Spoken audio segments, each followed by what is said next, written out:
अगर इंसान के सपने बड़े हो ना तो लाइफ में कुछ ना कुछ कर जाता है। आज मैं एक ऐसे ही शख्स की स्टोरी आपसे शेयर करूंगा जिसका नाम है विजय शेखर शर्मा और ये पेटीएम के फाउंडर हैं। और कुछ टाइम से पेटीएम चर्चा का विषय बना हुआ है जब से पेटीएम ने अपना आईपीओ लॉन्च किया है। कंटिन्यूसली पेटीएम के शेयर के प्राइस गिरते जा रहे हैं और आज की इस वीडियो में हम डीपली एनालिसिस करेंगे कि क्या रीजन है पेटीएम के शेयर के प्राइस गिरने के। दोस्तों, पेटीएम की स्टोरी शुरू करने से पहले हम विजय शेखर शर्मा के बैकग्राउंड के बारे में बात कर लेते हैं, थोड़ा उनकी हिस्ट्री जान लेते हैं। एक मिडिल क्लास फैमिली में जन्मा एक लड़का आज बिलियंस ऑफ डॉलर का बिजनेस खड़ा कर देता है। इनका जन्म अलीगढ़ उत्तर प्रदेश में होता है और ये स्कूल में बड़े ही ब्राइट स्टूडेंट थे। मैथ और साइंस में ये बड़े अच्छे थे, बट इंग्लिश में इनका हाथ थोड़ा टाइट था और ये बात विजय शेखर शर्मा को भी जल्दी ही रियलाइज हो गई थी। बट उन्होंने कभी अपनी लाइफ में हार नहीं मानी और 1990 में वो दिल्ली के इंजीनियरिंग कॉलेज से अपने बीटेक कंप्लीट करते हैं। और इनकी एंटरप्रेन्योरशिप जर्नी इस प्रकार से स्टार्ट होती है। ये एक बार मेगा मैगजीन लेके पढ़ने लगते हैं। उसमें ये Apple, HP, del in startups के बारे में देखते हैं और ये एक चीज नोटिस करते हैं कि जो कॉमन थी, ये सारे स्टार्टअप्स सिलिकॉन वैली से निकल कर आए थे। तो ये अपना मन बनाते हैं कि मैं एक बार सिलिकॉन वैली जरूर विजिट करूंगा, बट फाइनेंशियल की काफ़ी ज़्यादा प्रॉब्लम्स होने के कारण ये कभी सिलिकॉन वैली जा ही नहीं पाए। और इसके साथ ही ये अपना पहला स्टार्टअप स्टार्ट करते हैं XS कॉर्पोरेशन के नाम से, जो इंटरनेट बेस्ड स्टार्टअप था, जो एक सर्च इंजन की तरह काम करता था। और ये स्टार्टअप इनका अच्छा चल रहा था, बट ये 1999 में किसी रीजन की वजह से इसको बेच देते हैं 50 लाख रुपए में। और फिर ये 2001 में अपने नए स्टार्टअप की स्थापना करते हैं जिसका नाम था 197 कम्युनिकेशन। कंपनी की 3 मेन की थी: इंटरनेट, एडवर्टाइजिंग और कंटेंट बेस। और इसमें भी ये इंटरनेट बेस्ड सर्विस प्रोवाइड करवाते थे। बट और 25 की एज में इनकी शादी हो जाती है और फैमिली की तरफ से ही प्रेशर आने लग जाता है कि आप एक सिक्योर जॉब ज्वाइन कर लो। और ये अपना स्टार्टअप को छोड़ के एक सिक्योर जॉब ज्वाइन करते हैं और फिर ये एक बार चाइना घूमने के लिए चले जाते हैं। वहाँ पर ये नोटिस करते हैं कि एक लोकल वेजिटेबल वेंडर एक फ़ोन के थ्रू पेमेंट को एक्सेप्ट कर रहा था और वहीं से इनको आइडिया आता है कि क्यों ना कि इंडिया में इसको इम्प्लीमेंट किया जाए और जो प्लास्टिक कार्ड्स यूज़ हैं उनको कम किया जाए। और वहाँ से ये वापस इंडिया आते हैं और आने के बाद में ये $2 मिलियन की इनिशियल फंडिंग अपने पास से लगाते हैं और पेटीएम की स्थापना करते हैं। एक्चुअली 2010 में ये पेटीएम को लॉन्च करते हैं ऑफिशियली और ऐसे पेटीएम की शुरुआत होती है। और इनिशियली जो सर्विस पेटीएम प्रोवाइड करवाता था वो थी जैसे cricket score, ringtones, jokes, news, mobile content वगैरह। और जैसे जैसे कंपनी ग्रो हुई, ये अपनी सर्विस को ऐड ऑन करते गए और मार्केट को एनालाइज करते गए और according to the market service को एक्सपेंड करते गए। एक कंपनी मोबाइल कंटेंट से शुरू होके आज एक फिनटेक स्टार्टअप बन चुकी है, इंडिया का वन ऑफ द बिगेस्ट।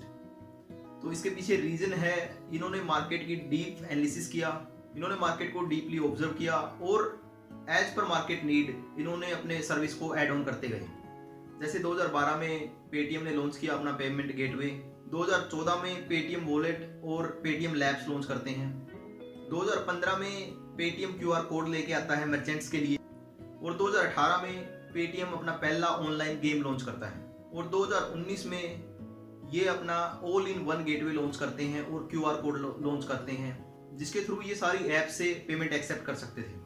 और 2020 में पेटीएम क्रेडिट कार्ड के बिजनेस में एंटर करता है और 2021 में ये बैंक्स के साथ टाइप करने लग जाते हैं और पेटीएम बैंक की स्थापना करते हैं। और 2021 में पेटीएम अपना आईपीओ लॉन्च करता है जो इंडिया का one of the biggest IPO में से एक था।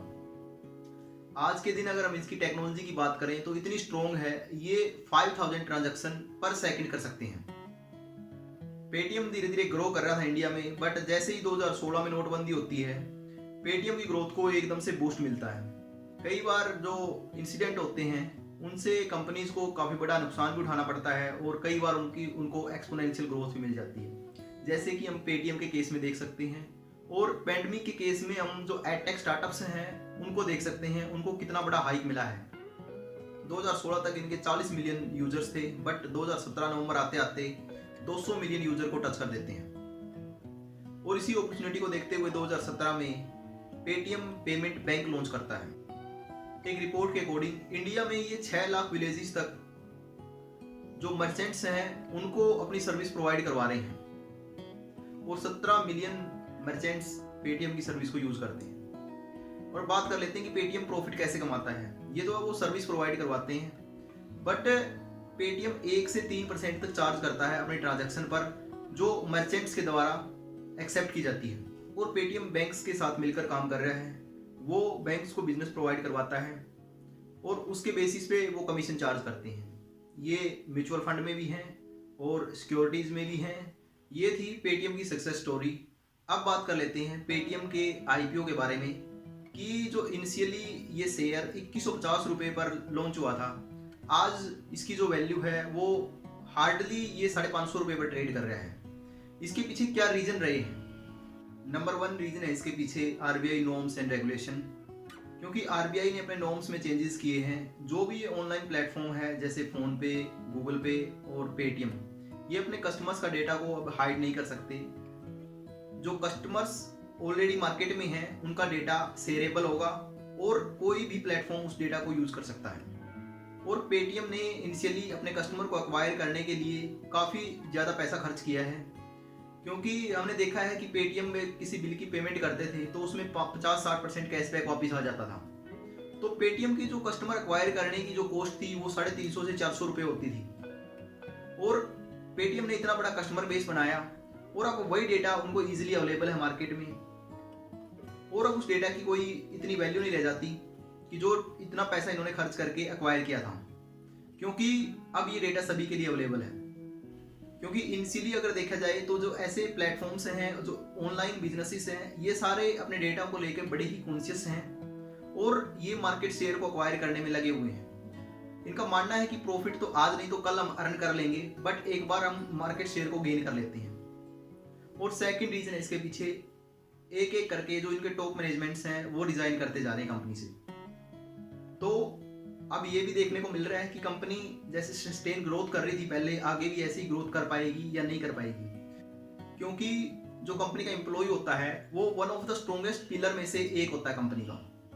और दोस्तों थर्ड रीजन है इसके पीछे, जो शेयर की वैल्यू थी वो ओवर वैल्यूड था, बट पेटीएम का ये मानना था कि जो हमारा शेयर का प्राइस है वो एक्चुअल प्राइस से भी हमने कम रखा है। बट एक्सपर्ट्स यहाँ पे कह रहे थे कि जो इसका प्राइस है वो काफ़ी ज़्यादा वैल्यू, जैसे टेस्ला की बात करते हैं हम, जो टेस्ला कंपनी है वो लॉस में चल रही है, बट उसका जो शेयर की प्राइस है वो काफ़ी ज़्यादा है उसकी एक्चुअल वैल्यू से।